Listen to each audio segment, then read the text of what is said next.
नमस्ते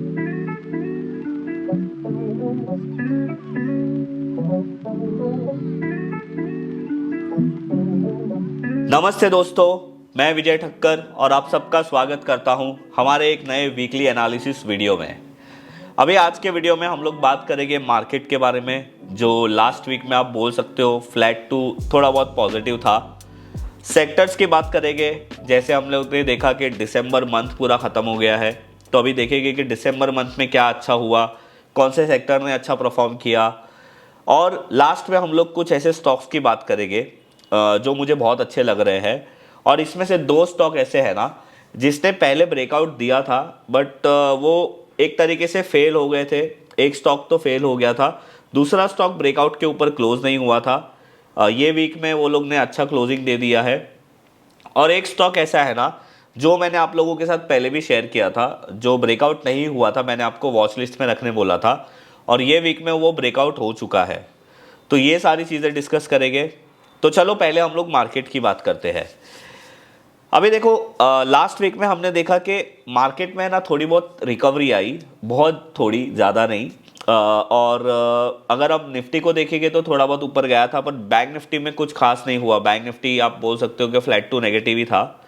और अभी एक हिसाब से ना मार्केट बहुत ही ज़्यादा इंपॉर्टेंट लेवल पे है, क्योंकि यहाँ से मार्केट अगर अपने इंपॉर्टेंट स्विंग लो को ब्रेक करता है ना, तो डाउन साइड थोड़ी लंबी आ सकती है, और वो हमें बाद में आगे जाके और शायद प्रॉब्लम दे सकती है।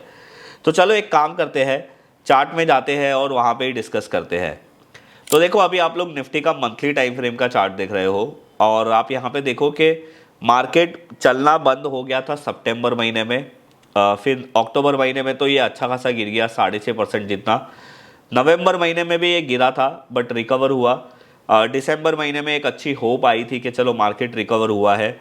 फिर लास्ट वीक में वो मार्केट वापस गिर गया, और आप यहाँ पे देख सकते हो कि दिसंबर का भी कैंडल अच्छा नहीं बना।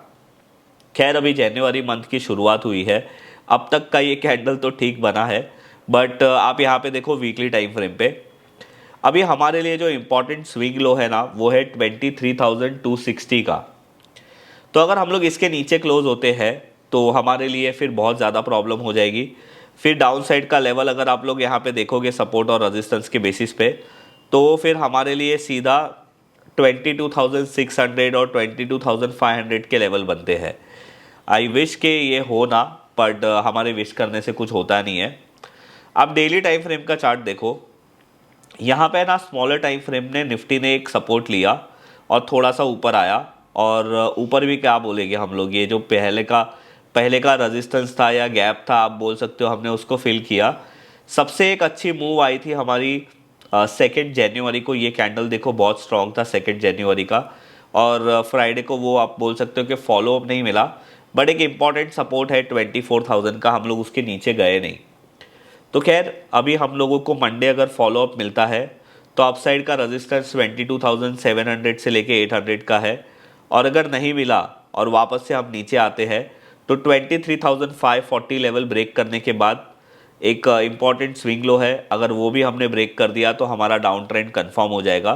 क्योंकि आप वीकली टाइम फ्रेम पे देखो, यहाँ पे ना एक हाई बना था, फिर यहाँ पे एक लोअर हाई बना है, और ये लोअर लो बना है। अब ये अगर ये लो को भी हम ब्रेक कर देंगे तो हमारे पास एक कंफर्मेशन आ जाएगा कि हम अप ट्रेंड से डाउन ट्रेंड में आ चुके हैं। अगर आप बैंक निफ्टी का चार्ट देखोगे तो आप यहाँ पे देख सकते हो कि ये मंथली टाइम फ्रेम का चार्ट है। और बैंक निफ्टी में आप एक चीज़ नोटिस करो कि पिछले 5-6 महीने से बैंक निफ्टी एक कंसोलिडेशन कर रहा है, बट वो कंसोलिडेशन की रेंज बहुत बड़ी है। अगर आप वीकली टाइम फ्रेम का चार्ट देखोगे तो यहाँ पे आपको वो जो रेंज है वो बहुत क्लियरली दिखेगी। और दूसरी चीज़ यहाँ पे ये है कि वीकली टाइम फ्रेम पे एक ट्रेंड लाइन है, जिसके बेसिस पे बैंक निफ्टी बहुत टाइम से मतलब होल्ड करके चल रही है। अभी रिसेंटली कुछ हफ्ते पहले बैंक निफ्टी ने ये ट्रेंड लाइन के पास आके एक अच्छा अप मूव दिया था, बट प्रीवियस हाई ब्रेक नहीं हुआ। वापस से हम लोग ये ट्रेंड लाइन के पास आए हैं, और अगर ये ट्रेंड लाइन ब्रेक होगा और फिर ये स्विंग लो विच इज़ 49,650, तो फिर प्रॉब्लम की बात है, क्योंकि ये ट्रेंड खत्म हो जाएगा जो अप ट्रेंड है। और आप यहाँ पे एक चीज़ नोटिस करो, यहाँ पे रेड कैंडल की साइज़ है ना थोड़ी मतलब बड़ी है, तो ये एक कंसर्न की बात है। प्राइस एक्शन में इसे बोल सकते हैं कि अभी यहाँ पे बेयर जो है वो ज़्यादा कंट्रोल में है कंपेयर टू बुल। तो ये निफ्टी और बैंक निफ्टी का व्यू है। डेली टाइम फ्रेम पे यहाँ पे आप देखो बैंक निफ्टी ने भी रिवर्सल दिया था, बट वही बात है कि बैंक निफ्टी ने तो अपना प्रीवियस गैप को भी क्रॉस नहीं किया, तो इसीलिए मैं बोल रहा था कि निफ्टी के कंपैरिजन में बैंक निफ्टी ज़्यादा वीक है। अभी अगर हम लोग एफआईएस की बात करेंगे ना लास्ट वीक में, तो 2 जैन को उनकी बाइंग आई थी।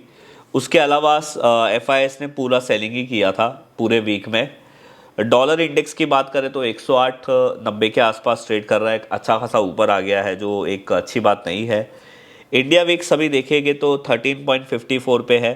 ये एक ओके नंबर है, यहाँ पे हमें ज़्यादा चिंता करने की ज़रूरत नहीं है। क्रूड ऑयल की बात करें तो 73.96 के पास है डॉलर, ये भी ठीक है। अगर हम यूएसडी आईएनआर की बात करें तो भाई ये 85.74 हो चुका है। बाकी तो जो है वो मैंने आप लोगों को बता दिया। अगर हम लोग सेक्टर्स की बात करें तो पहले हम लोग लास्ट मंथ देखते हैं कौन से सेक्टर ने आउट परफॉर्म किया। तो आप यहाँ पे देखो फार्मा, हेल्थ केयर, ये सेक्टर्स ने लास्ट मंथ में आउट परफॉर्म किया है।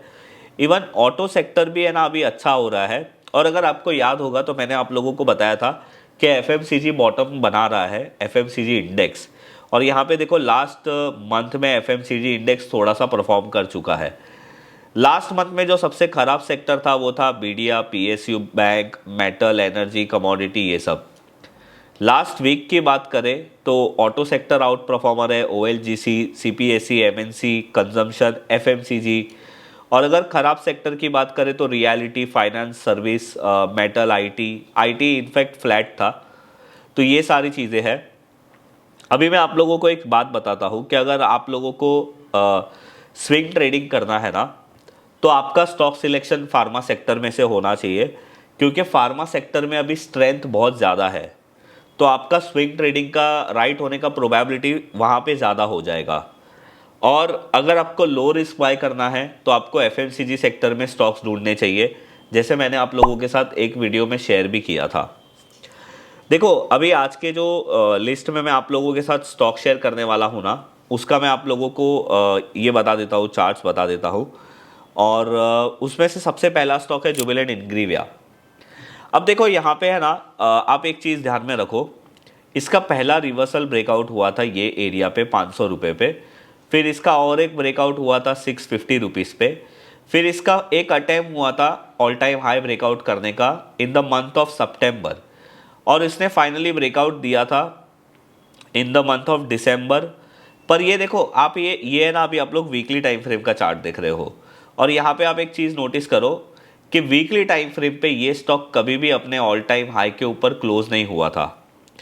और अगर आप यहाँ पे देखोगे तो वापस से थोड़ा नीचे जाके अभी ये वीक में ये स्टॉक ने अपने ऑल टाइम हाई के ऊपर वीकली बेसिस पे क्लोज दिया है। तो ये एक पॉजिटिव चीज़ है। अगर आप इसकी अपसाइड रेंज निकालने की कोशिश करोगे कि ये स्टॉक कहाँ तक जा सकता है, तो आपको इसकी रेंज कैलकुलेशन करनी है, ब्रेकआउट के बाद आप लोगों को लगानी है। तो आप लोगों को यहाँ पे पता चलेगा कि भाई अपसाइड ये स्टॉक का 1300 तक का आ रहा है, और अगर ये स्टॉक अपने नियरेस्ट स्विंग लो को विच इज़ 750 ये ब्रेक कर देगा तो ये स्टॉक फिर से ख़राब हो जाएगा। ये चीज़ आप ध्यान में रखना। तो ये स्टॉक है ना, मुझे इसलिए अच्छा लग रहा है क्योंकि इसने कभी भी वीकली क्लोज स्ट्रॉन्ग नहीं दिया था, पर ये वीक में दिया है। दूसरा जो एक स्टॉक है जो ब्रेकआउट हुआ था फिर फेल हो गया और वापस से अभी ब्रेकआउट हो रहा है, वो है लुपिन। तो देखो लुपिन मुझे क्यों अच्छा लग रहा है, मैं आप लोगों को इसके बारे में पहले भी बताया था। इसका 2015 में डबल टॉप बना था 2130 के आसपास। उसके बाद ये स्टॉक नीचे में ऑलमोस्ट 490 गया था। अब देखो यहाँ पे है ना, इसने इन द मंथ ऑफ अगस्त 2024 इसने बहुत अच्छा ब्रेकआउट किया था, और वो टाइम पे इसका कैंडल भी ब्रेकआउट का बहुत ज़्यादा स्ट्रॉन्ग था। बट उसके नेक्स्ट 3 महीने में ये स्टॉक नीचे गिरा और ये ब्रेकआउट फेल हो गया। बट अभी देखो इसने जो रिसेंट हाई मारा था ना 2312 का, उसने ये मंथ में बहुत ही स्ट्रांगली ब्रेकआउट किया है। और आप यहाँ पे देखो 3 महीने के जो कैंडल थे इज इक्वल टू 1 मंथ की रैली ये कैंडल में कवर हो चुकी है। तो ये सेक्टर भी स्ट्रांग है और लुपिन ने भी वापस से एक कमबैक किया है। तो आप लोगों को ये स्टॉक को मिस नहीं करना चाहिए। मैंने ऐसा नोटिस किया है कि जो स्टॉक ब्रेकआउट करते हैं फिर फेल हो जाते हैं और फिर वापस से ब्रेकआउट देते हैं ना, तो वहाँ पे चांसेस ज़्यादा होता है, क्योंकि एक तरीके से ये स्टॉक का आप बोल सकते हो कि वापस से कमबैक हुआ है। तो ये आप ध्यान में रखो। और एक स्टॉक है कार ट्रेड टेक लिमिटेड। अभी ये स्टॉक में आप देखो क्या ध्यान देने वाली चीज़ है। मैंने एक वीडियो बनाया था आईपीओ स्ट्रैटेजी के बारे में। उसमें मैंने आप लोगों को बोला था कि अगर कोई भी स्टॉक नया आ रहा है और वो अपने आईपीओ डेज हाई भी ब्रेक नहीं कर रहा है, आईपीओ का वीक हाई भी ब्रेक नहीं कर रहा है, आईपीओ का मंथ हाई भी ब्रेक नहीं कर रहा है, और उसके बाद वो कुछ टाइम के बाद वो लेवल को ब्रेक कर रहा है, तो वहाँ पे हमें ध्यान देना चाहिए। तो देखो ये स्टॉक का आईपीओ आया था अगस्त 2021 में, और इसने मैं आप लोगों को डेली टाइम फ्रेम में भी बता देता हूँ।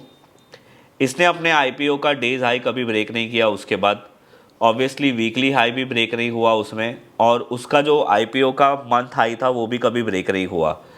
और फाइनली अभी ये स्टॉक आप यहाँ पे देखो, ये मंथली टाइम फ्रेम का चार्ट है, एक बार हम वीकली देखेंगे तो आप देखो ये वीकली में इसने एक बहुत ही अच्छा स्ट्रॉन्ग क्लोज दिया है।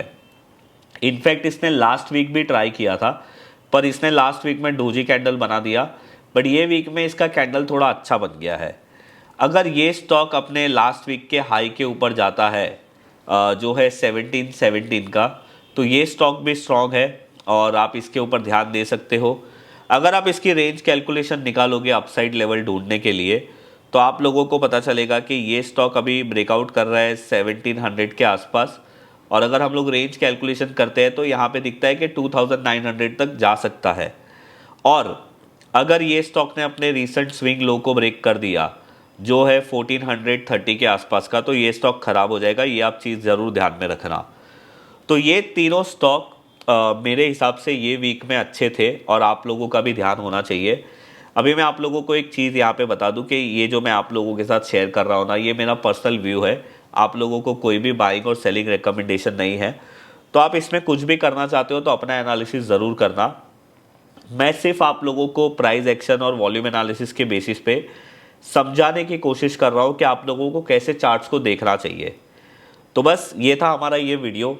अगर आप लोगों को ऐसे ही शॉर्ट टर्म ट्रेडिंग के बारे में और डिटेल में समझना है तो आप लोग हमारा 1 ईयर का एक प्रोग्राम है वो ले सकते हो। उसके लिंक मैं नीचे डिस्क्रिप्शन में दे दूंगा।